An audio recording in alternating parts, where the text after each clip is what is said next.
This is our discussion regarding AUC 725, which is about supplementary information in relation to the financial statements as a whole. So supplementary information, we're talking about some other information in the annual report, which is very closely derived from the financial statements or the client's underlying accounting records. A good example, which is often used in practice, is a schedule of consolidating information. So here's how the parent and subsidiary were consolidated. It can even range down to just some selected data which have been pulled from the financial statement or simply in a schedule for the reader to see, and will be included in the company's annual report.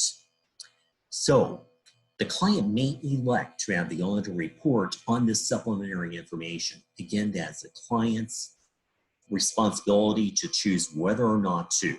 The SEC does not require it. If the client does choose to, then the auditor is going to prepare a paragraph which is added to the regular audit report, and I will show you. So looking at the introduction here, well, this section does address the auditor's responsibility when the client engages them to report on whether supplementary information is fairly stated in all material respects in relation to the financial statements as a whole. So we're just making sure things jive. And the information covered by this section is presented outside the basic financials and is not considered necessary for the financials to be fairly presented in accordance with the applicable financial accounting framework. So we're not talking about something such as footnotes here, something totally different that is not required by GAAP. Well, B, the client, again, is not required to have the auditor report on the supplementary information, but may elect to do so. And C, good examples of such supplementary information are schedules of consolidating information, as I said, and again, anything else which is derived from the audit of financial statements for the client's underlying accounting records. And the supplementary information must also relate to the same time period as do the financial statements. So it could not be for a different fiscal year. Then, how the auditor goes about conducting the engagement.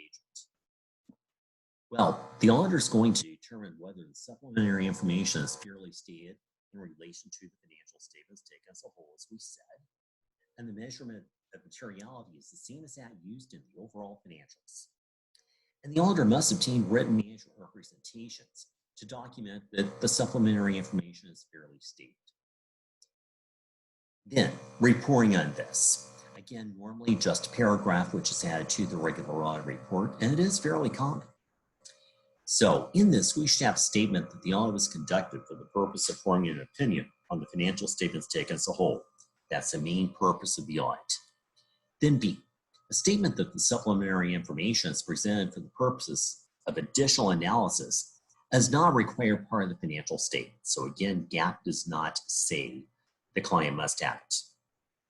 Then C, a statement that the supplementary information is the responsibility of management and was derived from and relates directly to the underlying accounting and other records used to prepare the financials. Then D, a statement that the supplementary information has been subjected to the auditing procedures applied in the audit of financials and certain other procedures, including comparing and reconciling such information directly to the underlying accounting and other records used to prepare the financial statements or to the financial statements themselves, and other procedures in accordance with auditing standards generally accepted in the United States of America. So we are doing this under the guidance of GAS.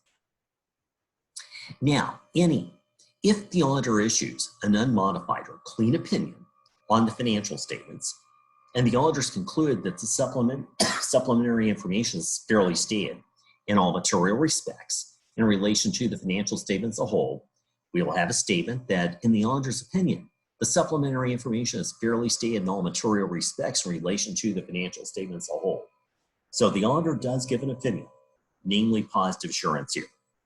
Now, on second hand, if the auditor issues a qualified opinion on the financial statements and the qualification has an effect on the supplementary information, so it's directly related, this problem is directly related, that is, to the supplementary information, we must include a statement that in the auditor's opinion, except for the effects of the supplementary information, and we will refer to the paragraph in the auditor's report explaining qualification. Such information is fairly stated in all material respects in relation to the financial statements as a whole. And finally, if the auditor issued something bad about the financial statements as a whole, namely an adverse opinion or a disclaimer of opinion, in that case, we cannot give an opinion about the supplementary information. Besides, that client has too many problems. They are probably not even thinking to do this. That concludes this section. Thank you. Let me know if you have any questions.